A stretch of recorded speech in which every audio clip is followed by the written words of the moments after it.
Welcome students.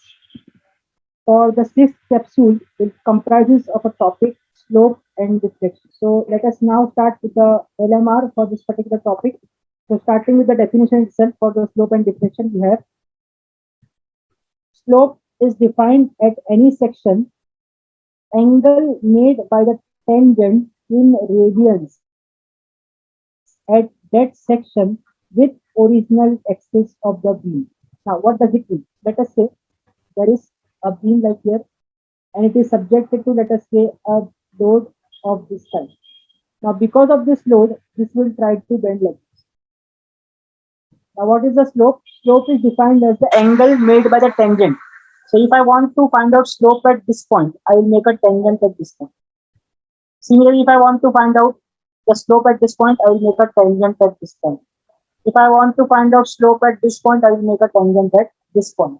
So the angle made by this tangent with this particular original axis is nothing but the slope, that is theta. So this is also theta. So I think it's now simple to understand the angle made by the tangent drawn at the point with this original axis of the beam is nothing but the slope. Now let us see about the deflection. The deflection at any point on the axis of the beam and after loading. So again, I will take the same example. Let us say this one only. So this is the position of the beam before loading. Let us say it is simply supported. Now, once I applied load, this will deflect like this. So what is the deflection at any point? The difference or the distance between this undeformed and deformed position at any point will be known as the deflection, that is y. Next is a very important note. The strength of the beam depends on the material, size and shape of the beam. But if the material is same, if I tell you the same material is there, then the stronger the section modulus, the stronger will be the beam. Now what do you mean by section modulus? Section modulus is Z, which is equal to I by Y. I is the moment of inertia, Y is the distance of the extreme fiber from the neutral axis. So the ones which has the maximum or the stronger section modulus will be the stronger beam if the material is same. And it depends on three things: material, size and shape of the beam. Now, what are the different methods to find out slope and deflection? The first and the most important method is the double integration method, which is used mostly, and that method is also known as Macaulay's method. Double integration method is also known as Macaulay's method. The second method which we can use to find out slope and deflection is the superposition method, and the third one is the area moment method. Now let me explain what double integration method means. So we have an elastic curve equation EI d square y by dx square. This is the elastic curve equation is equal to moment. Now if I want to find out slope, that is dy by dx, what I need to do? I need to integrate this equation. So what I will write, therefore EI dy by dx, I am taking the integration on both sides, is equal to m integration of moments plus c. Similarly, if I want to find out the slope, what I will do? I will integrate this again. Like EI y is equal to m plus c. Again, the integration of this part. So you can see in double integration, in first integration I will find out slope, in second integration I will find out deflection. This is nothing but the Macaulay's method. Now what is superposition method? Superposition means you are superimposing something on something. So let us say there is a UDL, there is a beam carrying UDL and also it is carrying a point load. So I can say that this point load is superimposed on UDL. So what is this equivalent to? This is equivalent to this: a beam carrying UDL plus a beam carrying a point load at the end. So if you club this two, you will get this result. So this is nothing but the superposition method. And third one is the area moment method. So to solve the problems, there are some basic that derived formulas which you need to remember so that it is very, very easy to solve the problems without solving. So the values for some of the standard beams are slope and deflection from some for some standard beams and bodies. So you can see here the first type of beam is a cantilever beam subjected to movement at the free end. So if this is the case, you don't need to solve anything. You can is m L square by 2 Let us say this is a simply supported beam for UTL acting for the entire length. Directly you can write the slope is WL cube by 24 EI and the theta or sorry the delta that is the deflection is 5 by 384 WL is to 4 by EI. So these are the some of the relations which you can remember.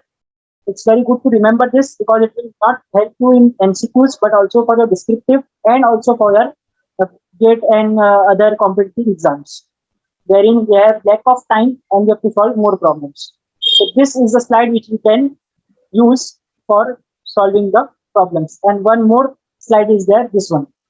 This is the case when there is a simply supported beam again, but the load is not at the center, it is at a distance of A from left hand side. So theta at A will be like this, theta at B will be like this, and deflection will be like this. Minus P A square B square by 3 EI L. Similarly, this was the case for a simply supported beam. This is the case for cantilever beam, where again load is at a distance of A from this side.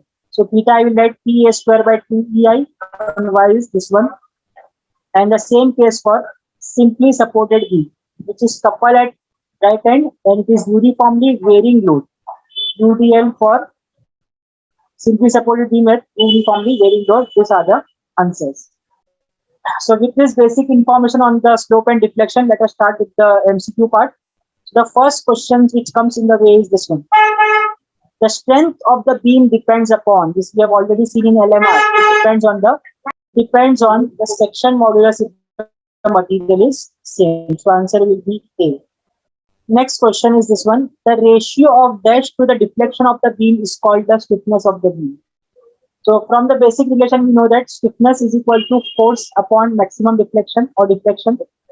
From the units also you can take K unit is Newton per meter, where Newton means a force and meter means a deflection. So now you can easily write the answer that the force ratio of force to the deflection will be stiffness. So answer will be a load. So answer will be A. Next is a cantilever beam AB of length 2 meter is acted upon by UDL of 2 kilonewton per meter. So there is a beam AB of length 2 meter and it is also acted upon by a UDL. So let me write AB, a cantilever beam is there, AB. What will be the slope at fixed end A? I want to find slope at this point. And modulus of elasticity is one. Modulus of elasticity is given as 170. So I will let P is equal to 170 GPa, and I is given to us as 110,000 mm raised to 4. Now, just see how simple the solution is. We know that because of this loading, this beam will try to bend like this. Now, while bending, I want the slope at A. For the slope is a tangent drawn. So if I draw the tangent, what is the angle between the axis and the tangent? It is 0. So directly answer is 0. Directly I can write answer as A without solving. So this all data which is given to you is to bluff you, so that you go into the calculation part and give the wrong answers. So if your logic is correct, you can directly write answer as 0 because the slope or the angle made by the axis with the tangent is 0 at this point A. This was a very good analogical question. Next is, in simply supported beam, the slope is dash at supports. Okay, again a logical question. Let us say it is a simply supported beam. If it is a simply supported beam, when I put some load here, let us say it will bend like this. So if it bends like this, what is asked in the question? The slope at supports, again same. This point where the slope at supports. At this point, what will be the slope? So if I make the tangent here and if I make the tangent here. So this is the angle theta. Now you try to make slope at any point. So this is the point. So this will be angle. So if I make a slope here, this will be angle 0. So you can see that the maximum angle is made at this end. So I can tell that the slope is maximum at the ends, which is answer C. Now let us proceed to the next problem. It says, which of the following method is used to determine slope and deflection at a point? So we have seen that there are three methods. So Macaulay's method is there. Yes, so Macaulay's method is used to find out slope and deflection. Next is the product of E into I. So normally we have seen that in the elastic curve equation, EI d square y by dx square is equal to m. Now, what is EI? So, EI is termed as the term flexural rigidity. So, this term EI is known as the flexural rigidity.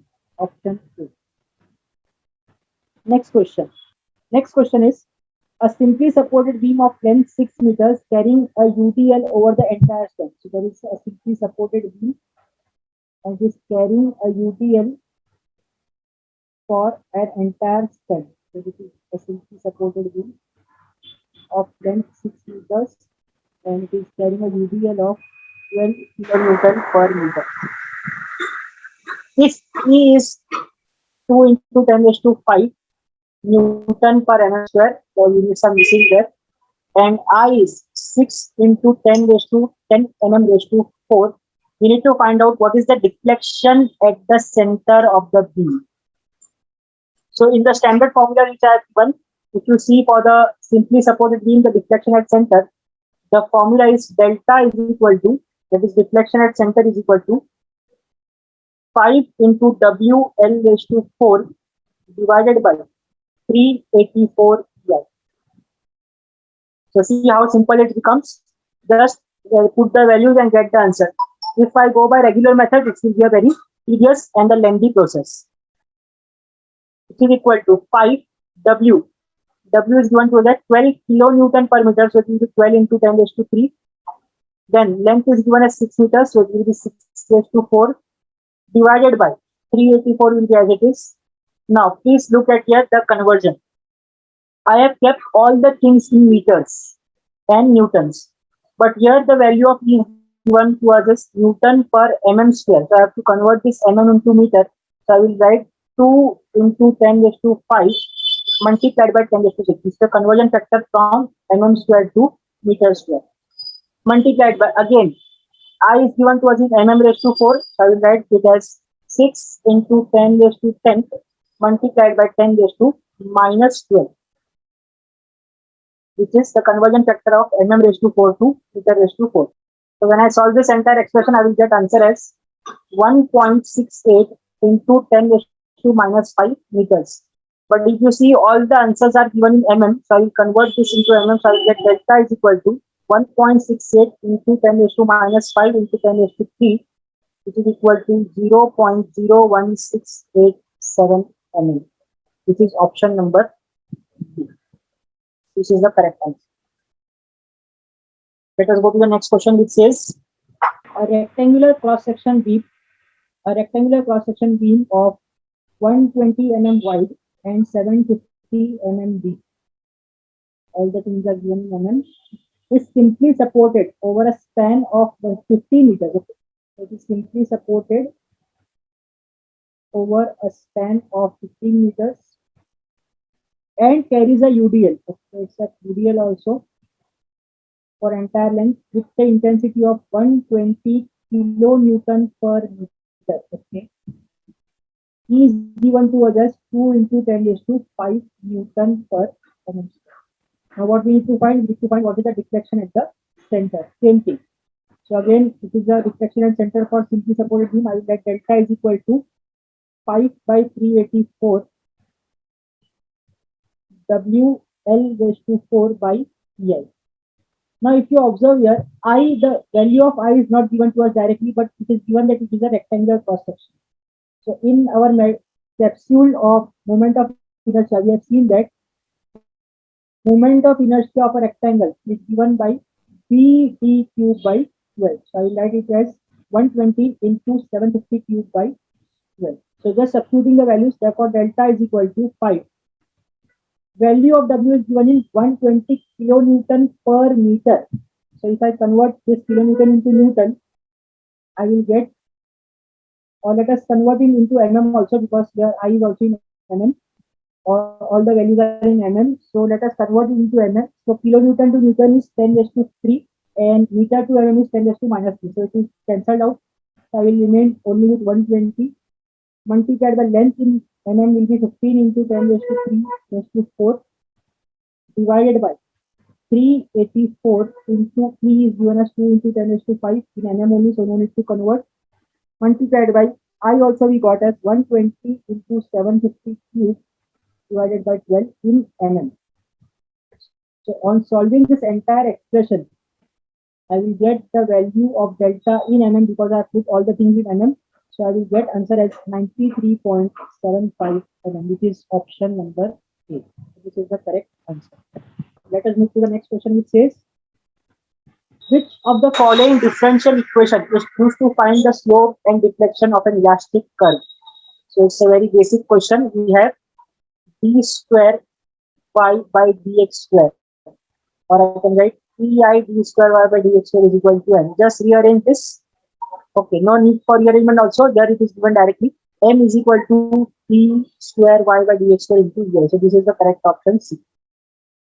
Let us move to the next question, which says, a cantilever beam of 4 meter, a cantilever beam of 4 meter carries a point load of 10 kilonewton at free end. Okay, so I will make a cantilever beam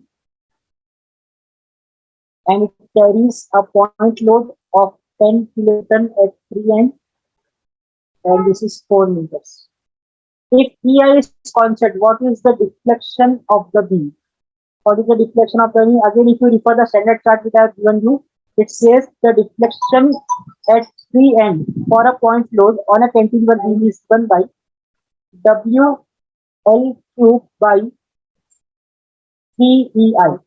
It's very simple formula, W L cube by 3EI. So W is given to us at 10 kilometers, so it will be 10 into 10 raised to 3. Length is given to us as 4 meters, so it will be 4. Okay, 4 into, if I am not using the value of EI, I can keep it 4 only. 4 cube divided by 3 EI, because EI is not given, I can assume mm also and meter also. So if I solve this, I will get answer as 2.133 into 10 raised to 14. Now this 10 raised to 14 from where I got, if I convert this into mm. So divided by EI. So you also convert this into mm, otherwise you will not get these options. This is correct, that it will be 2.133, so this can be the direct answer because these are not valid. So here, if you take it 4, you will not get 10 raised to 14, you will get some other power. But if you convert this into mm, so if you write it 4 into 10 raised to 3 raised to 2, you will get the answer as 10 raised to 14, which is correct answer. Let us go for the next problem, which says, okay, a cantilever beam loaded as shown in the figure, what will be deflection at point B? Again, deflection at free end. But now what happens? The cantilever beam contains a UDL plus a point load. So again, referring to standard table, we have deflection due to point load at free end is how much? We have just now calculated WL cube by 3EL. And also we know that the deflection due to UDL, at free end is given by WL raised to 4 divided by 8EL. Again, referring from the standard table. So this is due to point load, this is due to UDL. So total deflection will be, therefore I will add the total delta is equal to WL cube by 3EI plus small w, that is intensity, into L raised to 4 divided by 8EI. W is 20 kilonewtons, so it will be 20 into 10 raised to 3 into length is 3, so it will be 3 into 10 raised to 3 cube divided by 3 EI. EI is not 3. plus this W is the intensity, which is 5 into length again is 3 meters. So cube divided by 38. Yeah. So if you solve this entirely, you are bound to get the answer as 230.62 divided by EI. So the answer is A. Next question. The relation between slope and maximum bending moment is the relation between slope and maximum bending moment. Again, a logical question. So again, let me consider a beam of AB and let me try to find out what is, and let us say that there is a load applied here. So because of this loading, this beam will bend like this. I'm showing the exaggerated view to make you understand better. This is AB. Now, if I take the slope at this point, so if I take the slope at this point, this is this one, and this is this. And we have seen that this is maximum at this point A. And also, if I now see the deflection, so deflection at point A is 0, but the deflection at this point is maximum. But the slope at this point is 0. So what I can say that where the slope is maximum, deflection is 0, and where the slope is 0, deflection is maximum. That means it is inversely proportional.